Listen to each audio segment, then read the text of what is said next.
Butsiki. Naglamoy ti ko ano niya ti tiyan na oh. Butsiki. Butchi. Ito si Butchi. Wala. Butchi koy.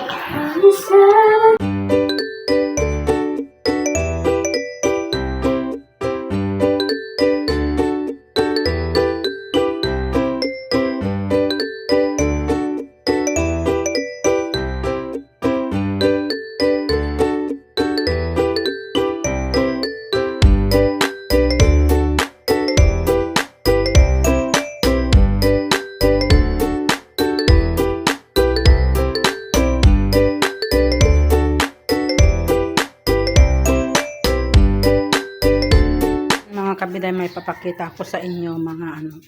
Ito mga kabiday, yung kumbaga hindi normal yung aso. Nagluwasit pa oh. Ano siya mga kabiday, talagang nakadipa siya yung mga kamay niya. Kasi kung magkadakulan ako ni Juan, baka magkadakulan ni Pina. Tapos yung pag lumakad siya parang naglalangoy-langoy siya, parang palangoy. Parang nakakaawa siya yun siya parang umiiyak ko. Yun, yung tubig mata niyo. Kawawa naman siya. Ang pangalan niya Badang. Hindi ba? Kawawa naman siya. Parang abnormal talaga siya kasi yung kuko niya nalaki. Kawawa siya. Badang. Ilang taon na to? Wala pang taon. Buwan pa lang. Babae, lalaki? Babae. Ay, babae pa naman siya. Kawawa naman eh. Ito naman, si Butchi. Yan, Butchi.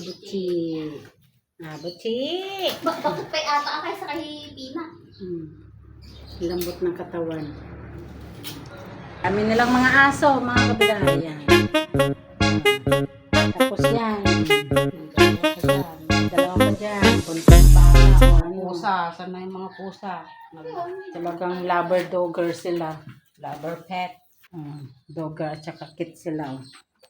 Dog lover dogger. Dog lover. Ano din baga? Lover dogger. Baliktad. Oo, tama naman. Lover dogger. Hindi lover dogger. Ito naman si Butchi. Si Butchiker. Butchiki. Lambot-lambot ng katawan niya na. Butchiki. Til pater yan.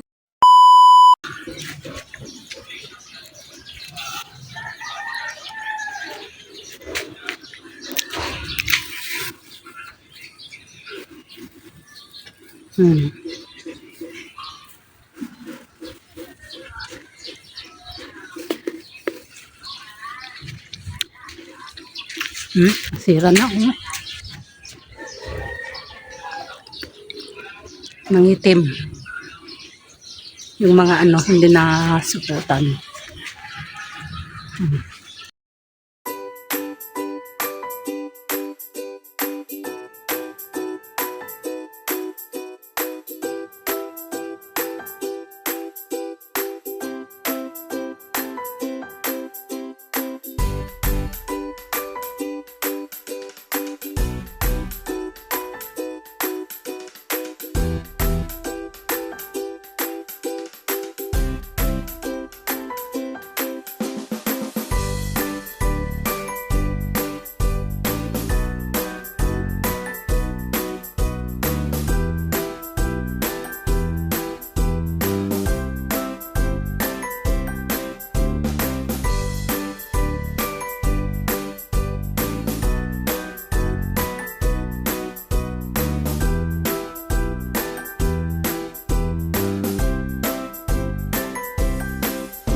Ano na siya? Nasisira.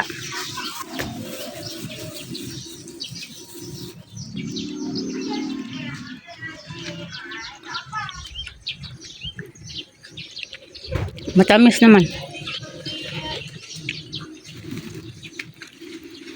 Yung mga hindi pa hinog, maasim.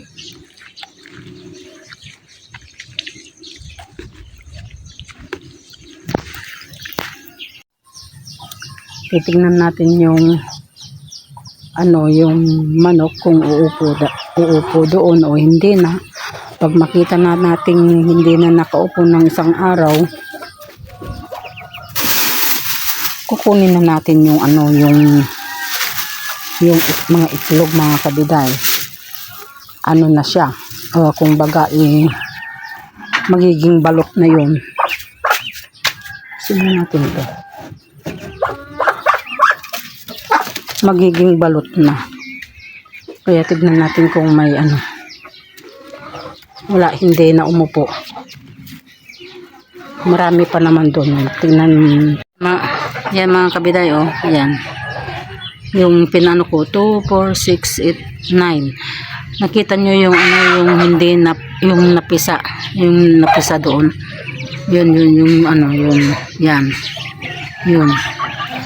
Napisa na. Kulang yung kasi ang alam ko 4 na itlog na manok yun eh. Tapos 5 yung ay 4 to 4 6 6 yung yung itlog ng bibi, tapos 4 yung itlog ng manok. Kaya yun marami pa yan mga kabiday. Hindi na umupo. Hindi ko alam kung sino yung manok na yun. Parang itim yun eh. Hindi kaya yun. Hindi kaya yan. May napisa na yung napisa na yung isa eh na na itlog. Hindi ko alam kung nasaan yung yung manok na yun. Siguro maligaw na yun. Yan, malaki na yung natin, yung mga lemon natin mga kabiday. Yan yung lemon natin, tapos meron pa dito.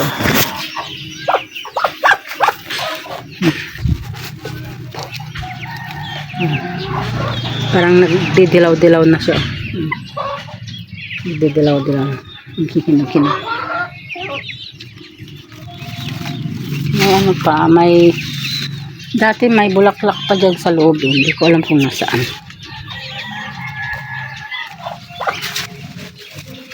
Diyan to. May mga may pala, may tinik. May tinik pala ito mga kabiday. Tinik na maliliit-liit. Tapos marami dyan. Mga kabiday. Hindi na natin alam kung nasaan yung dalawa kong anak.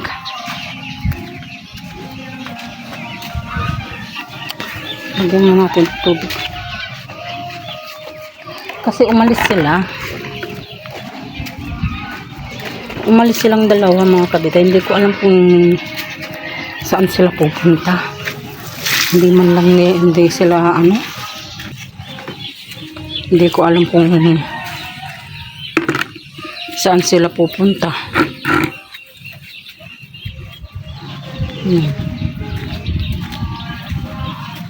Dito tayo.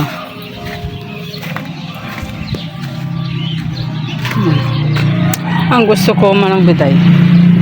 Gusto ko magbunga na yung magbunga na yung suha na yan. Hindi ko alam kung saan sila pumunta. Saan kaya sila pumunta?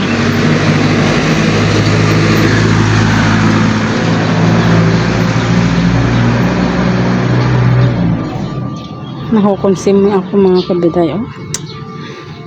Daming mga basura. Yan yung nakabox yan mga kabiday. Yung nakabox ba? Yan mga gamit, mga kaldero mga kabiday, kaldero, mga palayok, ganon. Yung gamit ni ate ko noon na naiwan niya, pati yung nasa loob ng ng tindahan, wala, hindi na nabuhay yung tindahan. Kasi bago siya umalis, bago siya nung nabubuhay pa siya, sabi niya ituloy-tuloy lang ang tindahan niya. Ipagpatuloy daw niya. Tapos ito, yan sa kanya ito mga kabiday. Yan. Yung mga lechonan na yan. Tapos may vulcanizing pa siya na binigay kay kuya. Sabi niya bago siya sinabi niya na wag daw iwala yung vulcanizing, ganun. Kasi yun pagpatuloy daw. Kukunin ko nga yung mga kabiday, yung basura na kasako. Sandali mga kabiday. Pasensya na, meron hindi pa puno yung sako. Dito yung bahay niya dati. Yan. Pinaglagyan na namin ng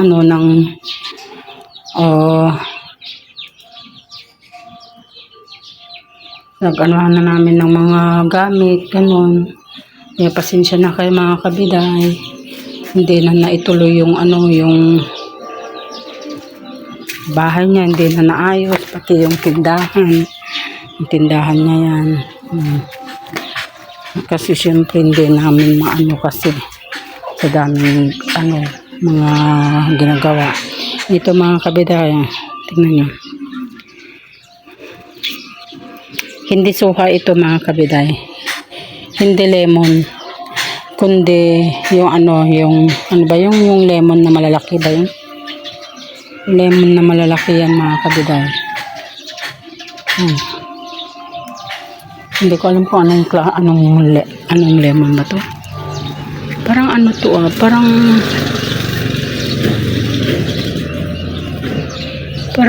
parang orange.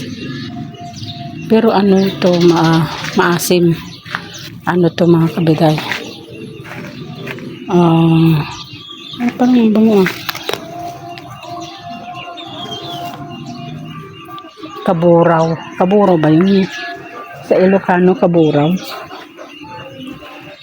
Dami niya palang bunga. Ayan. Dami niyang bunga mga kabiday.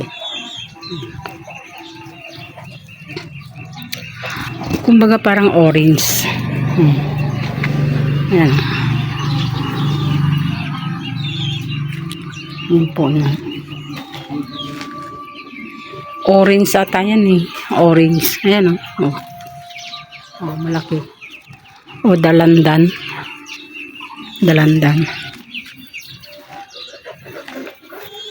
Ito, tanim ni ate yan. Si ate. Hindi si ate yung nawala.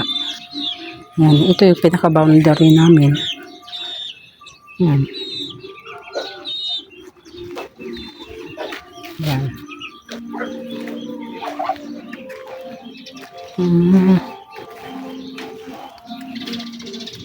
Namatay na patay na. Namatay.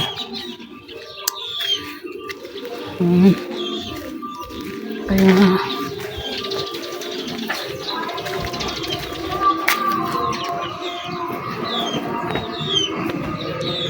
walang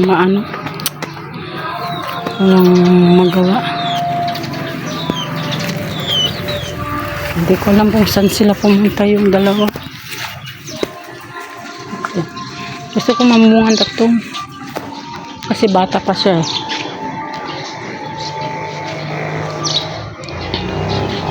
mamungan na sana. Tanim ni ate ito, tanim niya yung nung nawala na. Yan, tanim niya. Alam niyo mga kabiday, yung kapatid ko na yun, at sipag-sipag. Masipag yun mga kabiday. Masipag magtanim-tanim. Masipag sa